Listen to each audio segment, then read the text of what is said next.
اليوم أكملت لكم دينكم وأتممت عليكم نعمتي ورضيت لكم الإسلام دينا. قال النبي صلى الله عليه وسلم: واعبدوا ربكم وصلوا خمسكم وصوموا شهركم وأدوا زكاة أموالكم وأطيعوا إذا أمركم تدخلوا جنة ربكم أو كما قال النبي صلى الله عليه وسلم. قابل احترام دینی بھائی بھائی کو جیسے ترجمے کے اندر انسان 2023 مطابق 1444 ہجری کا عرفات کے میدان میں دیا گیا شیخ یوسف بن محمد بن سعید کا خطبہ کو جس ترجمہ پیش کیا گیا تھا، اور آج انشاءاللہ تبارک و تعالی پیغمبر اسلام حضرت محمد مصطفیٰ صلی اللہ علیہ وسلم کا وہ عظیم الشان خطبہ جو آج سے 1450 سال پہلے عرفات کے میدان میں دیا گیا تھا، وہ آج میں بیان کرنے کی کوشش کروں۔ وہ حضور پاک علیہ السلام کا خطبہ جو رہتی دنیا تک کے انسانوں کے لیے،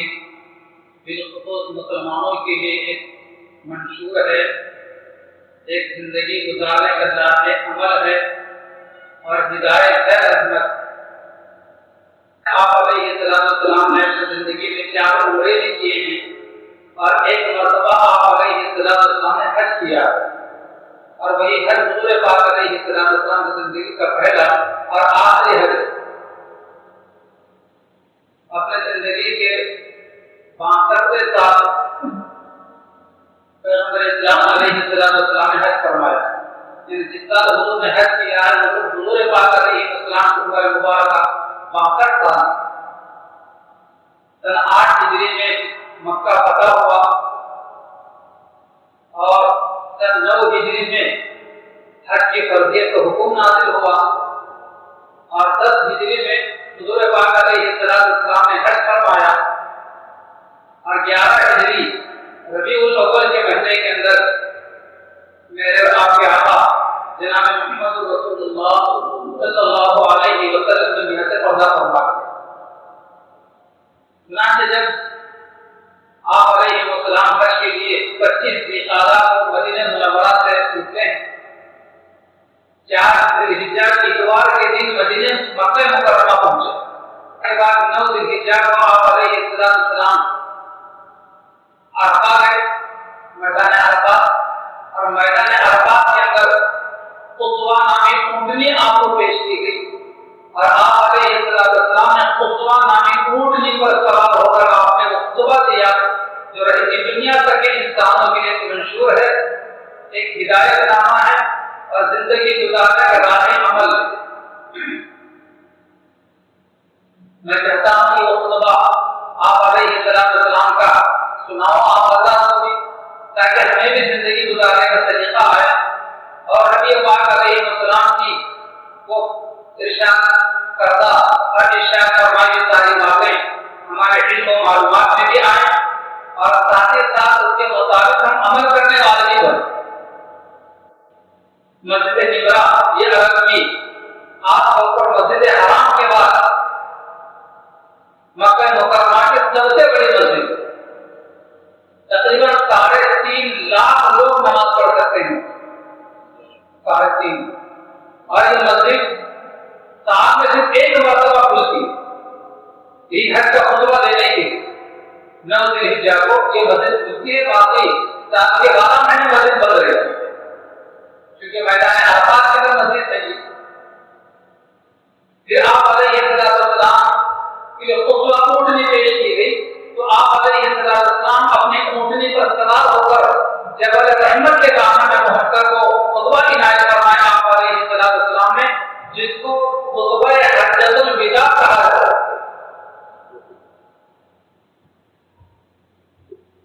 حجۃ الوداع، وداع کا خطبہ کیوں کہا جاتا ہے؟ وداع کے معنی ہے رخصت کرنا، کیونکہ آپ علیہ السلام نے اپنے خطبے میں، اپنے بیان میں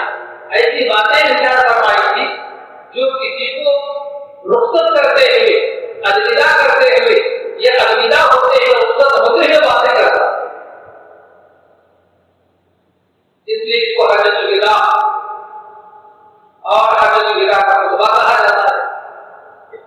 سب سے پہلے پیغمبر اسلام علیہ السلام نے اللہ تعالیٰ کے حمد و ثنا بیان کی، اور اس کے بعد اللہ تبارک و تعالیٰ سے توبہ استغفار فرمائی، اور اس کے بعد آپ علیہ السلام فرمائے کہ لوگوں جس کو اللہ ہدایت دے اسے کوئی گمراہ کر نہیں سکتا، اور جس کو اللہ گمراہ کر دے اسے کوئی ہدایت بھی نہیں دے سکتا۔ الحمدللہ اللہ تبارک و تعالیٰ کی ہدایت سے ہم سے مسلمان ہیں، ہم اس پر جتنا خدا کا شکر ادا کریں اتنا کریں، اور دعا کی جائے کہ اللہ تعالیٰ ہمیں تاکہ حیات اعمال کو قائم رکھے اور اللہ کی مرضیات کے مطابق اور شریعت مصطفیٰ کے مطابق ہم زندگی گزارنے والے بنے۔ یقیناً ایسے ہی لوگوں کے لیے اللہ پاک نے جنت اور جنت کی لازوال نعمتیں تیار کر رکھی، لیکن جو لوگ نہ مرضی مولا کو سمجھتے ہیں نہ شریعت مصطفیٰ کا پاس و لحاظ رکھتے ہیں، تو ایسے لوگوں کی اللہ تعالیٰ نے جیل خانہ بنایا ہے جسے جہنم کہا جاتا ہے۔ اللہ تعالیٰ میرے آپ کے سب کی اس سے پوری پوری حفاظت۔ پھر اس کے بعد آپ علیہ السلام فرمایا کہ اللہ تعالیٰ اس بندے کو تروتازہ رکھے، سرسبز و شاداب رکھے، خوش و خرم رکھے، جو میری بات کو سنے اور اس کو یاد رکھے اور منہ کا خوب دوسروں تک پہنچائے۔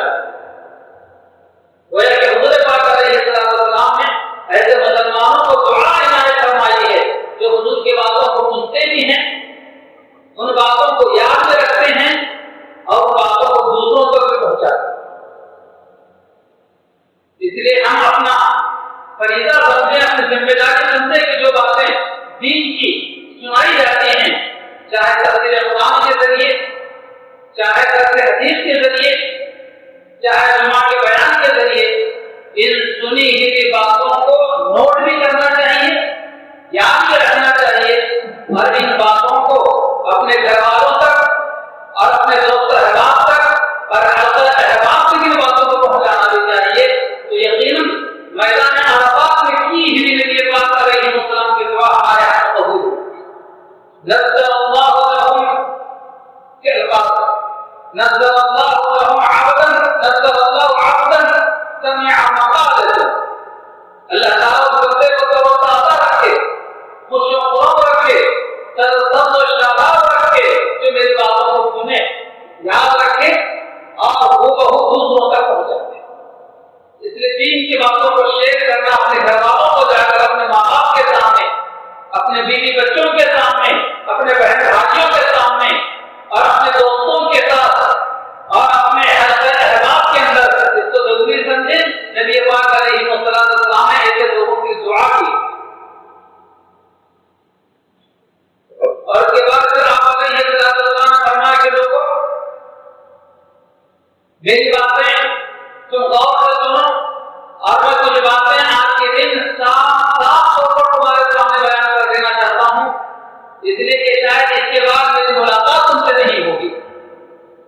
تم مجھے اس کے بعد اس جگہ پر دیکھ نہیں پاؤ گے، اور اس کے بعد تم لوگ مجھے سن نہیں پاؤ گے۔ یہ باتیں سنی حضرت ابوبکر صدیق رضی اللہ تعالیٰ ایک طرف بیٹھ کر رونے لگے، تو بعض نوجوان حسن کے صحابہ انہوں نے عجیب و غریب بات کہی کہ نہ جانے کیا ہوا ہے بڑے میاں کو کہ حضور کتنی اچھی باتیں ارشاد فرما رہے ہیں اور یہ بڑے میاں ایک طرف بیٹھ کر رو رہے ہیں۔ اس خطبے کے بعد اور حضرت ابوبکر صدیق رضی اللہ تعالیٰ کے رونے کے دن کے بعد 3 مہینے نہیں گزرے کہ حضور پاک علیہ السلام دنیا سے پڑھ گئے۔ وہ ایک حضور کی باتوں کے اندر صاف طور پر اشارہ تھا کہ لوگوں اس کے بعد میرے زندگی کے چند دن بچے ہوئے، میری تم سے ملاقات نہیں ہو سکے گی، تم مجھے دیکھ نہیں سکو گے، تم مجھے سن نہیں سکو گے۔ کیا باتیں کرنے کے بعد سب سے پہلے سمجھ گئے کہ حضور صلی اللہ علیہ وسلم اب ہم سے رخصت ہونے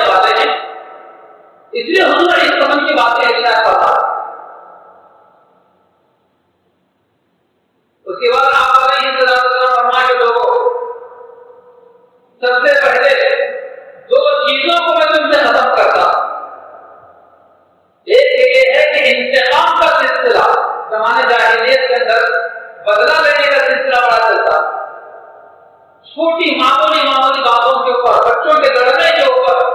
کسی بکری اور اونٹ کے ایک دوسرے کے چراگاہ میں چلنے کے اوپر برسہ کتنی چلا کرتی، لڑائیاں ہوا کرتی تھی، نسلوں کی نسلیں تباہ ہوا کرتی، اور زندگی کا آخری وقت ہوتا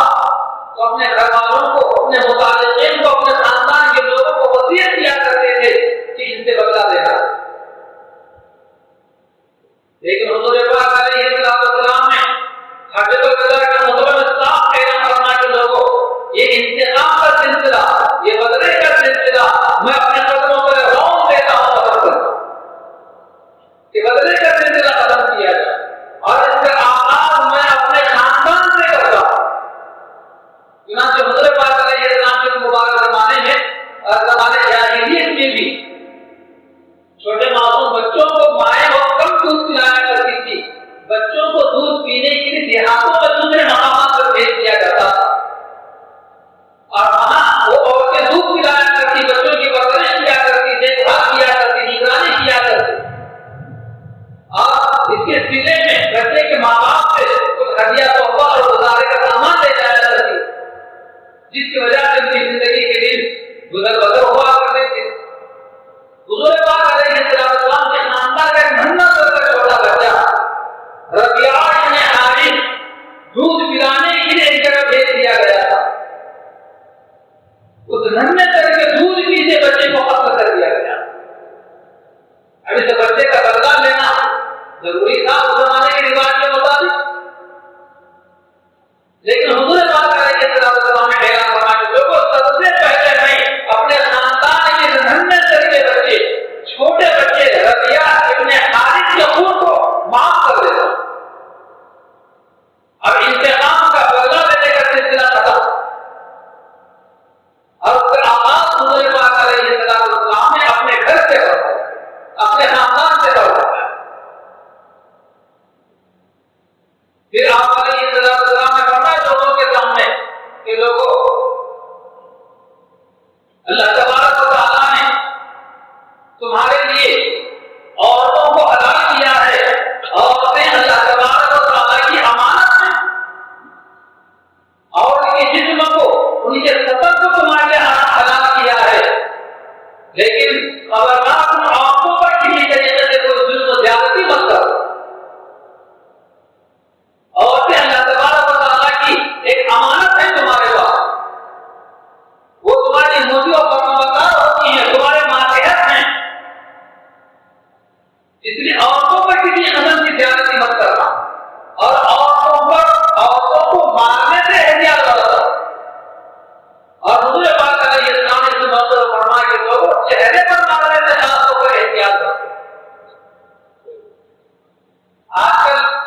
عموماً یہ دیکھا جاتا ہے کہ شوہر ہو تو اپنے بیوی کو، باپ ہو تو اپنے بچوں کو، استاد ہو تو اپنے شاگرد کو، بس ہاتھ اٹھائے تو اور چہرے ہی پر مارتا ہے۔ پیغمبر اسلام صلی اللہ علیہ وسلم نے چہرے پر مارنے سے منع فرمایا، چاہے آپ کسی عورت کے شوہر ہو، چاہے کسی بچے کے باپ ہو، چاہے کسی بچے کے کسی شاگرد کے استاد ہوں، لیکن چہرے پر نہ مارا۔ اللہ تبارک و تعالیٰ نے چہرے کو اپنے درجے قدرت سے بنایا ہے، اس لیے چہرے پر مارنے سے منع کیا گیا ہے۔ پھر آپ علیہ السلام نے حجۃ الوداع کے خطبے کے اندر مسلمان کی تعریف بیان کی کہ لوگ مسلمان تو وہ ہے جس کے ہاتھ اور اس کی زبان سے دوسرے مسلمان محفوظ رہے۔ بخاری شریف میں وہ روایت منقول ہے، اور حجۃ الوداع کے خطبے کے اندر اس بات کو نقل کیا گیا ہے، المسلم من سلم المسلمون من لسانه ويده، مسلمان وہ ہے جس کی زبان سے دوسرے مسلمان محفوظ رہیں اور اس کے ہاتھ سے دوسرے مسلمان محفوظ رہیں۔ مطلب یہ ہے کہ ہم اپنے ہاتھ سے کوئی ایسی حرکت نہ کریں جس کی وجہ سے کسی مسلمان کو تکلیف پہنچے۔ بعض مرتبہ ہاتھ اس انداز سے چلائے جاتے ہیں تنزیہ طور پر اور حقارت کے طور پر کہ جس کی وجہ سے سامنے کہ میری توہین کر رہا اور آپ مرتبہ ہاتھ اٹھا کر مارا جاتا ہے تو فرمایا کہ ایسا کسی پر کے بلا وجہ کے ہاتھ اٹھانے سے اور کسی بھی طریقے سے تمہارے ہاتھ سے کسی مسلمان کو تکلیف نہ ہو. وہ لسان کہا جاتا زبان کو تم اپنی زبان کو میٹھا رکھو, تم اپنے زبان کو نرم و نازک رکھو, لیکن اپنے زبان سے تنزیہ گفتگو کرنا, اپنے زبان سے گالی گلوچ کرنا, اپنے زبان سے کسی پر تہمت لگانا, اپنے زبان سے کسی پر الزام لگانا, اپنے زبان سے کسی کی غیبت اور چغلی کرنا پیغمبر اسلام علیہ السلام سے منع. مسلمان کی تعریف یہ کی کہ مسلمان تو وہ ہے جس کی زبان سے بھی دوسرے مسلمان محفوظ رہیں اور اس کے ہاتھ سے بھی دوسرے مسلمان محفوظ. محترم بزرگوں تو آپ سب سے زیادہ مسلمان اگر کسی چیز سے متاثر ہے ایک دوسرے کے تو زبان کا ہاتھ سے متاثر. انجام نہیں دیکھا جاتا,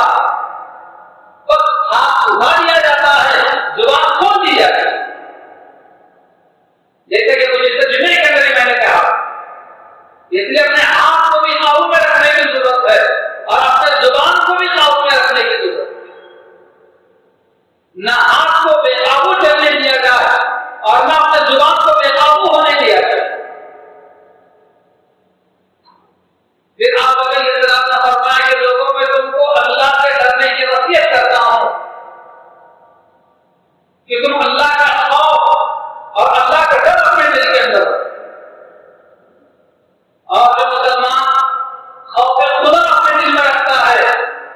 اللہ کا تقویٰ اپنے دل میں رکھتا ہے, ہر چھوٹے بڑے گناہوں سے بچنا اس کے لیے آسان ہو جاتا ہے. لیکن جس کے دل میں ہی خوف خدا نہ ہو, اللہ کا ڈر نہ ہو, تو پھر کیا وہ کس گناہ سے ڈرے گا؟ بلکہ ہر گناہ کرنے کو اس کا جی چاہے گا اور شیطان اس کے لیے راستے ہموار کرتا چلا جائے گا, جس کی وجہ سے اس کی آخرت بھی خراب ہوگی اور اس کا ایمان بھی خراب ہوگا. اس کی قدیم ایمان بنیادی بات آپ علیہ السلام نے فرمایا کہ لوگوں اوصیکم بتقوی اللہ, اتقوا اللہ, لوگوں میں تم کو تقوی کی وصیت کرتا ہوں, تم اللہ سے کرو, تم اللہ سے کرو.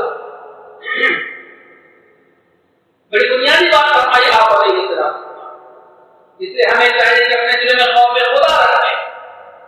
اللہ کا ڈر اور خوف رکھیں, چاہے اکیلے میں تنہائی میں ہو, چاہے اپنے گھر والوں کے ساتھ ہو, چاہے دوست احباب کی مجلس میں ہو, چاہے بازار میں ہو,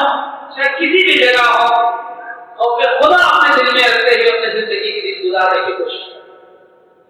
اور دوسری چیز آپ نے فرمایا کہ سود کا سلسلہ میں ختم کرتا ہوں, سود کے سارے سلسلے کو میں اپنے قدموں پر رونق دیتا ہوں, دبا دیتا ہوں. محترم بزرگوں تو سود کتنی بری چیز ہے یہ فرمان نبوی سن کر آپ کو اندازہ ہوگا. نبی پاک علیہ السلام فرماتے ہیں کہ سود کا ایک درہم یعنی سود کا 1 روپیہ 36 مرتبہ کے زنا کے برابر ہے. اللہ پاک میری آپ کے سب کی حفاظت فرمائے. اور یہ فرمایا کہ سود کے 70 سے زیادہ درجے ہیں. سود کا ادنا درجہ ایک درجہ یہ ہے کہ ماں کے ساتھ زنا کرنے کے برابر. 70 سود کے جو ہے 70 قسمیں ہیں اور ادنا درجہ سود کا یہ ہے, اور اتنا بڑا جرم ہے جتنا کہ کوئی اولاد ہو کر بیٹا ہو کر اپنے ماں کے ساتھ زنا, وہ اس کی ہمت کر سکتا ہے, عرش ہل جائے گا. لیکن آج سود کو مایو نہیں سمجھا جا رہا ہے, بلکہ نام بدل کر سود دیا جا رہا ہے, لیا جا رہا ہے اور کھایا جا رہا ہے, استعمال کیا جا رہا ہے. نام بدل کر سود نہیں کہا جاتا, عزت کہا جاتا ہے, نفع کہا جاتا ہے, اور اس کا معاوضہ کہا جاتا ہے, اس کا بدل کہا جاتا ہے. نام بدل کر سود کھایا. اس لیے بھائیوں بہت زیادہ سود سے بچنے کی ضرورت ہے. کتنے مسلمان ایسے ہیں, پچھلے دنوں ایک نوجوان نے بات کہی تھی کہ ہمارے محلے میں ایسے صاحب موجود ہیں, بعض راتوں کا کام ہی یہ ہے کہ لوگوں کو سود سے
کہ اس بات سے منع نہ کریں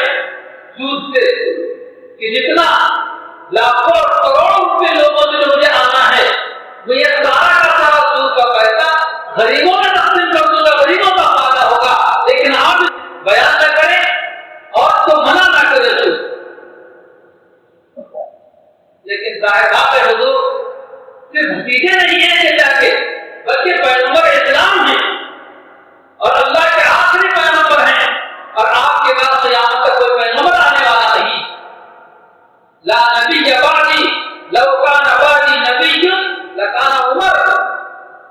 میں آخری نبی ہوں، میرے بعد کوئی نبی نہیں ہے، ولو بالفرض اگر میرے بعد کوئی نبی ہوتا تو حضرت عمر نبی ہوتے تو انہیں یہ قابلیت تھی کو نبی بنائے جاتے، لیکن جب سلسلہ ہی ختم ہے میرے بعد تب کوئی نبی نہیں۔ تو آپ علیہ السلام میں بحیثیت نبی ہونے کے آپ نے اعلان فرمایا کہ لوگوں سب سے پہلے میں اپنے چچا کے سود کو معاف کروں۔ تو چچا نے ایک حق نہیں کہا، ایک لفظ نہیں کہا، بلکہ کہا تو یہی کہ آمنا وقت کرنا، میں نے آپ پر ایمان لایا اور آپ کے بعد میں تصدیق کے ختم تو ختم، اب کسی سے ایک حقہ ایک روپیہ میں درہم اور دینار کسی سے سود کے نام پر نہیں لیا جائے۔ دوستو یہ حوصلہ رکھیں، نہ سود کسی کو دے، نہ سود کا ایک روپیہ کسی سے دے۔ اگر آپ نے کسی کو کچھ پیسے دیے ہوں چند مہینوں کے لیے، چند برسوں کے لیے، اور چند مہینے گزرنے کے بعد اور چند برس گزرنے کے بعد آپ کی رقم آپ کو واپس کر رہا ہے اور ساتھ میں کچھ اور آپ کو دے رہا ہے رقم کہ آپ نے مجھ پر احسان کیا، اتنے برس تک آپ کے رقم میں استعمال کیا، کاروبار کیا، یہ رقم رکھیے، تو آپ صاف منع کر دیں میں نے آپ کو قرض کے طور پر پیسے دیے تھے، آپ نے تو اس کا بدل لینے کے طور پر نہیں دیے تھے، یہ رقم آپ ہی کو مبارک، اس کو برکت کی دعا دے کر رخصت کرو۔ لیکن کیسی وہ دعائیں اس کی زبان سے نکلتی ہیں پھر کہتے چار چاند لگ جاتے ہیں آپ کے کاروبار میں، آپ کی زندگی۔ لیکن آج کہیں سے بھی روپیہ پیسہ آ رہا ہو تو بس آنے دیا جائے، اس کی تحقیق نہیں کی جاتی، تفتیش نہیں کی جاتی، اس کو دیکھا نہیں جاتا کہ کس قسم کا پیسہ ہے۔ اس لیے محترم بزرگوں دوستوں سود کے تعلق سے بہت آدمی کو آج چوکنا رہنے کی ضرورت ہے۔ کتنی اسکیمیں ایسی ہیں جو سودی اسکیمیں ہیں، اور کتنے اسکیمیں اپنے معاشرے کے اندر دوست احباب میں، خاندان کے دوست میں چل رہی ہیں، بسی کے نام پر، نظر کتنے ناموں سے چل رہی ہے، خالص سودی۔ اور اگر کوئی بسی اور کوئی اسکیم اس کے نام سے چلانا ہو تو سب سے پہلے معلوم کر لیا جائے علماء کرام سے، مفتیان کرام سے کہ اس قسم کا کاروبار، اس قسم کی اسکیم اور اس قسم کی بسی چلانے کا ارادہ کر رہے ہیں، کیا یہ جائز ہے؟ شریعت قرآن و حدیث کی روشنی میں ناجائز ہے؟ اگر کہا جائے کہ ناجائز ہے تو بند تو ختم، اور اگر اجازت دے دی جائے تو شوق سے کرے۔ تو محترم بزرگوں کو یہ سود کے تعلق سے بہت آج احتیاط برتنے کی ضرورت ہے۔ آج سے 1400 سال پہلے پیغمبر اسلام صلی اللہ علیہ وسلم نے عرفات کے میدان کے اندر اس کو واضح طور پر بیان کرنا کہ قیامت تک کے لیے حرام، اور قباحت کے اعتبار سے، برائی کے اعتبار سے، شناخت کے اعتبار سے ایسا ہے کہ سود کا 1 روپیہ 36 مرتبہ کے زنا کے برابر، اور سود کے 70 سے زیادہ یا 70 قسمیں ہیں، ان میں سب سے ادنا درجہ سود کا یہ ہے کہ ماں کے ساتھ زنا کرنے کے برابر۔ اللہ تعالیٰ ہماری حفاظت، اس لیے سارے سودی اسکیموں سے اور ایسے سارے سودی جو اسکیمیں چلتی ہیں ہمارے معاشرے کے اندر، ہمارے خاندان میں، دوستوں میں، ان کی جانچ پڑتال کرنے کی ضرورت ہے کہ کہاں تک وہ جائز ہے، کہاں تک نہ جائے۔ پھر آپ علیہ السلام نے فرمایا کہ لوگوں اتقوا اللہ، اللہ سے ڈرو، واعبدوا ربکم،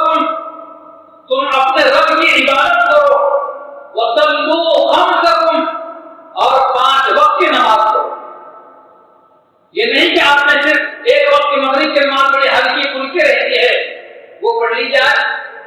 یا ہفتے میں ایک مرتبہ سے جمعے کی نماز پڑھ لی جائے، صرف نماز پڑھو یا نہیں فرمایا آپ علیہ السلام صلی یصلی مصلی کے معنی سے نماز پڑھ لیں گے، اور خمسون کے معنی میں 5 صلو خمسکم، لوگوں 5 وقت کی نماز پڑھو، خدا کرے کہ ہم 5 وقت کی نماز پڑھنے والے بنے۔ اور پھر فرمایا آپ علیہ السلام نے وصوموا شہرکم، اگر رمضان کا مہینہ آئے تو رمضان کے مہینے میں روزے رکھو، وَأَدُّوا زَكَاةَ أَمْوَالِكُمْ، اور تم اپنے مالوں کی زکات دیا کرو، وَأَطِيعُوا إِذَا أَمَرَكُمْ، اور جب تمہیں کسی چیز کا حکم دیا جائے تو اس کی اطاعت و فرمانبرداری کرو، تَدْخُلُوا جَنَّةَ رَبِّكُمْ، تو اس کے سلسلے کے اندر ہوگا ہی کہ تم اپنے رب کی جنت میں داخل ہو۔ 4 چیزیں فرمائی گئی حدیث مبارکہ کے، ایک اللہ کی عبادت، صرف نماز پڑھنا ہی عبادت نہیں ہے، تلاوت کلام پاک کرنا بھی عبادت ہے، اللہ کا ذکر کرنا بھی عبادت ہے، درود شریف پڑھنا بھی عبادت ہے، استغفار پڑھنا بھی عبادت ہے،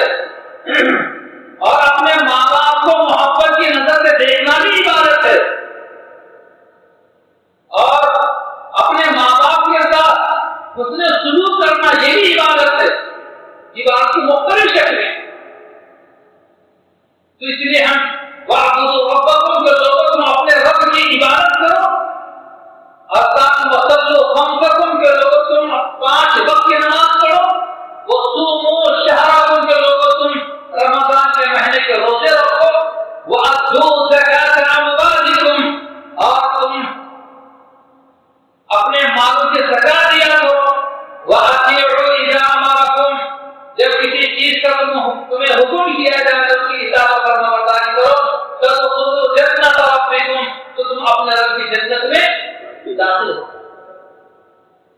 تو یہ 4 کام بھی بحسن نیت خوشی و خضوع کے ساتھ ہم کرنے والے بنے، تاکہ رب کی جنت میں جانا بھی ہم سب کے لیے آسان۔ پھر اخیر میں آپ علیہ السلام فرما کے لوگوں، قیامت کے دن تم سے میرے بارے میں سوال ہوگا، کیا میں نے اللہ کا دین تم تک پہنچا دیا ہے؟ تم کیا جواب دو گے؟ اور سنو، کیا میں نے اللہ کا دین تم تک پہنچا دیا ہے؟ تو جنہیں حضرت صحابہ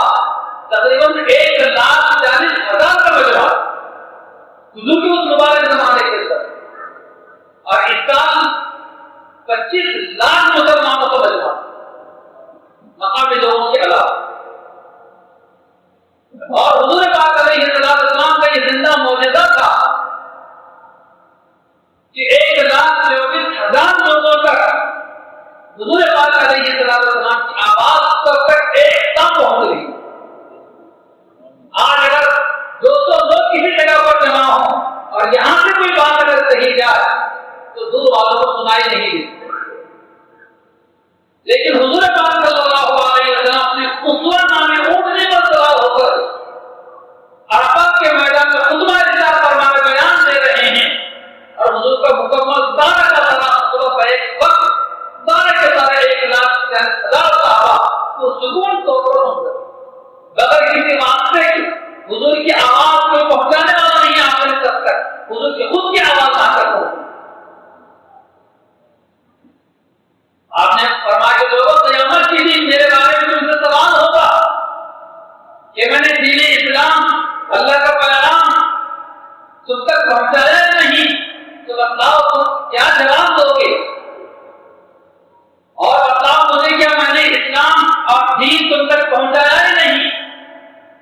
تو جنہیں حضرات صحابہ نے آواز یہ کہا کہ یا رسول اللہ صلی اللہ علیہ وسلم، آپ نے اسلام اور دین ہم تک پہنچایا ہی نہیں، بلکہ پہنچانے کا آپ نے حق ادا کر دیا، پہنچانے کا حق ادا کر دیا ہے۔ تو اس وقت نبی پاک علیہ السلام نے آسمان کی نگاہ اٹھا کے کہا کہ اے اللہ، سن لے تیرے بندے کیا کہہ رہے۔ پھر آپ علیہ السلام نے اللہ کو گواہ بناتے ہوئے اور لوگوں کی طرف انگلی جھکا دیتا ہے کہ اللہ آپ گواہ رہنا. کیا کہتے ہیں کہ آپ نے فرمایا لوگوں پر یبلغ الشاہد الغائب کہ لوگوں جتنے لوگ یہاں پر عرفات کے میدان کے اندر موجود ہیں، جو باتیں میں نے یہاں سے ارشاد فرمائی ہیں، جو باتیں میں نے بتائی ہیں، یہ حاضر لوگوں کی ذمہ داری ہے کہ ان لوگوں تک یہ باتیں شیئر کریں، پہنچا دیں جو یہاں پر موجود نہیں ہیں، دور دراز علاقوں کے اندر ہے. یہ بات مرتبہ پہنچانے والا اتنا سمجھدار آدمی نہیں ہوتا، اس سے زیادہ سمجھدار وہ آدمی ہوتا جس کو دین کی باتیں پہنچائی. اس لیے محترم بزرگوں کو جو دین کی باتیں حضور پاک علیہ السلام کی یہاں سے کہی جاتی ہیں، جیسے آج میں نے حجۃ الوداع کے خطبے کی 25 باتوں میں سے 8-10 باتیں بتائی ہیں میں نے. یہ باتیں ہمارے حافظے میں محفوظ ہوں، یاد ہوں اور یاد رکھنا چاہیے تو حضور کی دعا بھی ہمارے ہاں میں قبول ہوگی، خوشگوار زندگی میں نصیب ہوگی، سب شادابی بھی ہمیں نصیب ہوگی. یہ باتیں ہمیں چاہیے کہ ہم دوسروں تک بھی یہ باتیں پہنچائیں. سب سے پہلے نمبر پر یہ باتیں اپنے گھر والوں کو بتلائیں کہ گھر والے زیادہ حقدار ہیں ہماری باتوں کو سنتے. حضور کے مجلس میں صحابہ جو بات سنا کرتے تھے سب سے پہلے اپنے گھر والوں کو بتایا اور پھر دیگر لوگوں کو بتایا. اللہ تعالیٰ ہمیں اس حجۃ الوداع کے خطبے کے اندر جو بڑی اہم اور قیمتی اور رہتی دنیا تک انسانوں کو خاص مسلمانوں کو کام آنے والی باتیں جیسے فرمائی گئی ہیں، اللہ پاک مجھے آپ کو سبھی کو عمل کرنے کی توفیق عطا فرمائے. آمین. وآخر دعوانا